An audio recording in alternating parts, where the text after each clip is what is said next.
सो चलिए हम अगले टॉपिक को डिस्कस करते हैं फटाफट से, which is seed and fruit. ठीक है, तो सबसे पहले हम सीड्स के बारे में बात कर रहे हैं। तो सीड्स है क्या? देखो, मैंने ऑलरेडी आपको बताया था कि जब फर्टिलाइजेशन होती है तो फर्टिलाइजेशन के रिजल्ट में जो ओव्यूल है वो सीड में बदलेगा और जो ओवरी है वो फ्रूट में बदलती है। ठीक है, तो जब आपने फीमेल रिप्रोडक्टिव स्ट्रक्चर देखा था तो उसमें आपने देखा कि यहाँ पर ओवरी प्रेजेंट है और ओवरी के अंदर ओव्यूल प्रेजेंट होता है। तो जब फर्टिलाइजेशन इसके अंदर हो जाएगी तो ये ओव्यूल सीड में बदल जाएगा and this ovary will be converted into the fruits. ठीक है, तो एक तरीके से हम देखें तो हम बोल सकते हैं कि जो मैच्योर ओव्यूल है उसी को ही सीड कहा जाता है। तो हमने यहाँ पर लिख लिया मैच्योर ओव्यूल, मैच्योर ओव्यूल। ठीक है, it is a result of fertilization, result of fertilization. ठीक है, तो ये फर्टिलाइजेशन की रिजल्ट में बना है। ठीक है, अब ये जो सीड्स होते हैं these could be of two types. अब ये जो सीड्स हैं वो दो तरीके के हो सकते हैं, मोनोकॉट और dicot. Monocot and dicot. Mono का मतलब है single, based on the number of cotyledons. हमने बोला कि ये मोनोकॉट और डाइकॉट दो तरीके के हैं। मोनो का मतलब है उसमें एक सिंगल कॉटिलिडॉन प्रेजेंट होगा। सो एक डायग्राम हम बना रहे हैं यहाँ पर वीट के ग्रेन का। तो जो मोनोकॉटिलिडॉन है यानी कि जिसमें सिंगल कॉटिलिडॉन प्रेजेंट है उसका एक स्ट्रक्चर यहाँ पर हमने बना दिया। तो ग्रास फैमिली की अगर हम बात करेंगे, क्योंकि वो खुद भी एक मोनोकॉटिलिडॉन है, तो उसके अंदर क्या होता है, जो कॉटिलिडॉन है उसको क्या कहते हैं, स्क्यूटेलम कहा जाता है। ग्रास फैमिली के कॉटिलिडॉन का नाम क्या है, स्क्यूटेलम। तो ये क्वेश्चन आपसे पूछा जाएगा तो याद रखें, ग्रास फैमिली के कॉटिलिडॉन का नाम क्या है, स्क्यूटेलम। ठीक है, अगेन ये बहुत इंपॉर्टेंट है। यहाँ पर आप देखोगे एम्ब्रियोनल एक्सिस प्रेजेंट होगा and this is the layer, जिसको हम एल्यूरॉन लेयर कहते हैं। एल्यूरॉन लेयर कहा जाता है। तो देखो, एंजियोस्पर्म में फर्टिलाइजेशन के बाद सीड्स की फॉर्मेशन हो रही है और फ्रूट की फॉर्मेशन हो रही है। उसी समय जब फर्टिलाइजेशन होती है तो एंडोस्पर्म की भी फॉर्मेशन होती है। तो जो एंडोस्पर्म की हम बात कर रहे हैं वो क्या होता है, 3N यानी कि ट्रिप्लॉइड होता है। जो एंडोस्पर्म होता है एंजियोस्पर्म के केस में वो 3N है यानी कि ट्रिप्लॉइड है। तो क्योंकि यहाँ पर जो एल्यूरॉन लेयर है वो एंडोस्पर्मस होती है, वो न्यूट्रिशन प्रोवाइड करवाने का काम करती है एम्ब्रियो को, इसीलिए वो ट्रिपल N यानी कि 3N होती है। And this particular region is the plumule.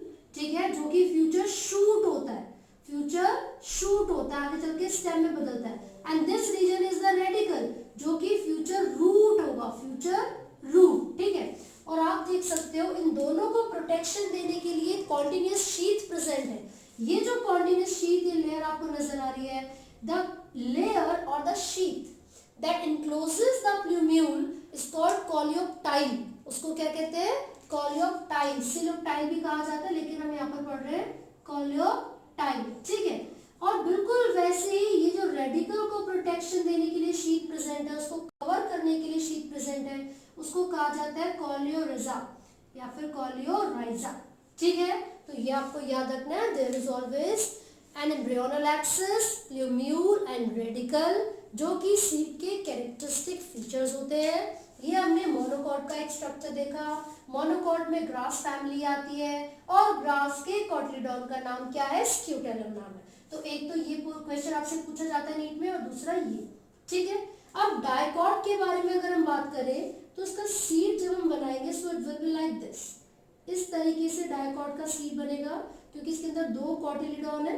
तो यहाँ से आपको दिख रहा है ये क्या है, this region, this particular part is the plumule and this is the radicle, plumule and radicle. ठीक है, अब आपको दिखेगा कि एम्ब्रियोनल एक्सिस था जो कि इस कॉटिलिडॉन को दो पार्ट्स में डिवाइड कर रहा है, सॉरी इस सीड को दो पार्ट्स में डिवाइड कर रहा है और दोनों कॉटिलिडॉन आपको दिख रहे हैं। This is the cotyledon, this is another cotyledon. ठीक है, तो इस कॉटिलिडॉन का फंक्शन क्या है, it also helps in the storage of food. ठीक है, ये जो रेडिकल है इससे पहले आपको ये सिलेंड्रिकल रीजन नजर आ रहा है, this cylindrical region is called hypocotyl. इसको हम क्या बोलते हैं, hypocotyl. And this radicle has again a tube like structure, thimble shape structure, जिसको हम रूट कैप बोलेंगे। क्यों, क्योंकि ये रेडिकल रूट पे डेवलप होगा तो उसके टिप पर जो स्ट्रक्चर होगा एपेक्स पर वो रूट कैप कहलाएगा। This is the plumule which converts into the shoot system. और यहाँ पर ये जो आपको elongated सा स्ट्रक्चर दिख रहा है, this is the epicotyl, this is epicotyl. जो सिलेंड्रिकल ट्यूबुलर स्ट्रक्चर दिख रहा है जो टर्मिनेट करता है प्लूम्यूल पर, उसको एपिकोटाइल कहते हैं। जो सिलेंड्रिकल टर्मिनल स्ट्रक्चर आपको दिख रहा है जो कि रेडिकल पे आके टर्मिनेट होगा, उसको हाइपोकोटाइल कहते हैं। This region, this portion is, ये जो एंड है ये कौन सा एंड है, ये माइक्रोपाइलर एंड है, ये माइक्रोपाइलर एंड है, ठीक है। Whereas this region is the chalazal end, ये कौन सा रीजन होता है, चैलेजल रीजन होता है। तो आपको ये याद रखना है, this is the micropyle region and this is the chalazal region, ठीक है। ये हमने डाइकॉट की सीड की बात की है, लेकिन इस सीड की जो फॉर्मेशन का प्रोसेस है वो कैसे हुआ होगा, फर्टिलाइजेशन के रिजल्ट में हुआ होगा, राइट। तो यहाँ पर इस ओव्यूल का अगर मैं स्ट्रक्चर आपको बना के दिखाऊं, उससे पहले आपको ये पता होना चाहिए कि जो ये ओव्यूल होते हैं, it could be of different types.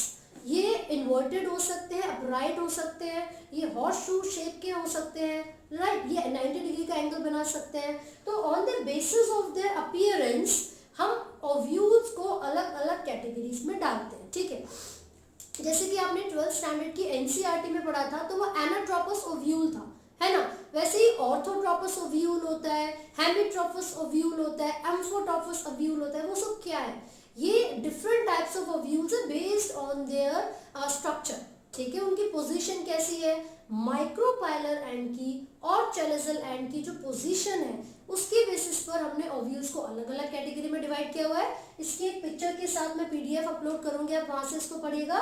लेकिन जो सबसे इंपॉर्टेंट है वो एनाट्रोपस ओव्यूल है, जो कि आपको याद रखना है, anatropous ovule which is called inverted ovule, inverted ovule. और इसी के साथ साथ जो ऑर्थोट्रोपस होता है, ऑर्थोट्रोपस वो प्रिमिटिव टाइप ओव्यूल होता है, this is the primitive type of ovule, ठीक है।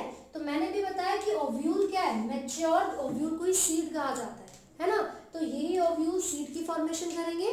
तो कैसे सीड की फॉर्मेशन होती है फटाफट से देखते हैं। एक ओव्यूल का स्ट्रक्चर देख लिया जाए, जो कि आपकी 12th की एनसीईआरटी में गिवन है चैप्टर नंबर 2 में, विच इज एनाट्रोपस ओव्यूल। देखिए, तो उल्टा बनाएंगे, यानी कि इन्वर्टेड ओव्यूल बनाएंगे लाइक दिस।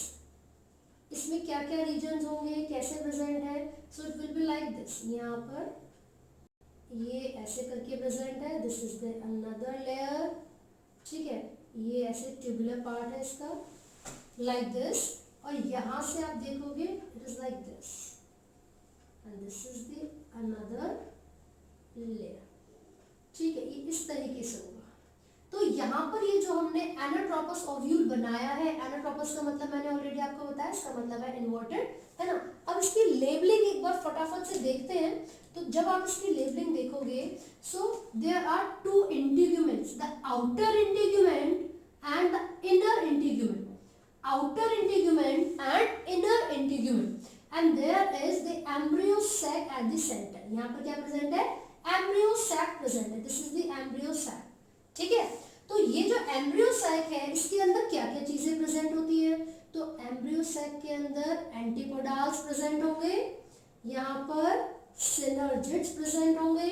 सिनर्जिड्स के अंदर एक कैरेक्टरिस्टिक फीचर है फिंगर लाइक प्रोजेक्शन, जिसको फिलीफॉर्म अपैरेटस कहा जाता है, एंड इसी के ऊपर ही प्रेजेंट होता है एग सेल। कलेक्टिवली इन तीनों को हम एग अपैरेटस भी बोलते हैं, एग अपैरेटस, ठीक है।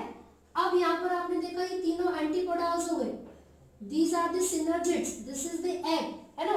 ये कौन सा रीजन होता है, ये माइक्रोपाइलर रीजन होता है, this is the micropylar reason, ठीक है। And this is the chalazal, this is the chalazal egg, ठीक है। तो ये जो स्ट्रक्चर हमने देखा है, ये किस चीज की हम बात कर रहे हैं, एम्ब्रियो सैक की बात की जा रही है ना। तो वो जो इन्वर्टेड आप बनाते हो, जिसमें आपने ये इन्वर्टेड ओव्यूल बनाया है, उसमें एम्ब्रियो सैक की अपीयरेंस कुछ इस तरीके से होगी। ये क्या प्रेजेंट है, माइक्रोपाइलर पोर है, ये छेद है, पोर है, which is very important for दो चीजें इसके लिए, exchange of gases and for the entry of pollen tube. ये जो पॉलन ट्यूब यहाँ से एंट्री, द पोरोगैमी टर्म आप पढ़ोगे, पॉलन ट्यूब की यहाँ से एंट्री होगी ताकि वो दोनों मेल गैमेट्स को इस एम्ब्रियो सैक के अंदर रिलीज कर सके, है ना। और फिर यहाँ पर आके होती है double fertilization in the case of angiosperm जब डबल फर्टिलाइजेशन होगी this entire ovule will be converted into the seed और ये जो इंटीग्यूमेंट्स आपको दिख रही है आउटर एंड इनर इंटीग्यूमेंट ये बदल जाती है सीड कोट में। किसमें बदल जाती है? सीड कोट में। तो यहाँ पर मान लीजिए ये डाइकॉट सीड का स्ट्रक्चर हमने देखा, डाइकॉट सीड है, इसके पास इनर और आउटर क्या है? इंटीग्यूमेंट है, मतलब सीड कोट है। तो जो आउटर इंटीग्यूमेंट था वो बदल जाता है आउटर सीड कोट में जिसको टेस्टा कहा जाता है, इनर इंटीग्यूमेंट बदल जाता है इनर सीड कोट में जिसको टेगमेन कहते हैं।